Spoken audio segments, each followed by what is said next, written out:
আসসালামু আলাইকুম প্রিয় ভাই বন্ধুরা, যে এখান থেকে দেখতেছেন আশা করি ভালো আছেন। আমার যারা ভিডিও দেখেন তাদের আমি ধন্যবাদ জানাই। ভুল ত্রুটি মাফ করে দেবেন। যে পাথর ধরে আমরা প্রবাসীরা কতই না কান্নাকাটি করি। পাথর ধরে কান দিলে কী হবো?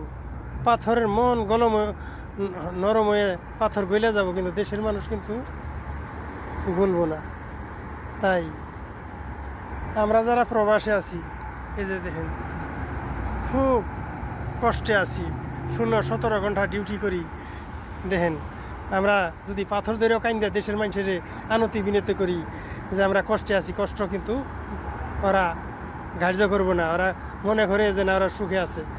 আমরা এই যে পাথরে প্রশ্ন করছিলাম, কিরে ভাই তোরে ধরে যে কান্দি, তুই তো কোনো জবাব দেস না। পাথর কয়, মূর্খ জ্ঞানহীন, তুই একটা জ্ঞানহীন, তুই আমারও ধরে কান্দিবি কে? হ্যাঁ, তোরা যারা প্রবাসে আসস তোরা খুবই কষ্ট করস, তোরা ধৈর্য ধরস, তোর ধৈর্য আছে, কষ্ট করস। 10 বছর 20 বছর 30 বছর ধরে ভরে হইছস, 40 বছর ধরে ভরে হইছস। আমারে ধরে না কান্দে, পাথরে কয় আমারে ধরে না কান্দ। তোরা যদি মসজিদ মাদ্রাসায় যায় হেরে একটু কান্দাঘাটি করস, তেলে তোরা কান্দনের ফল পাবি আল্লাহ তালার কাছ থেকে।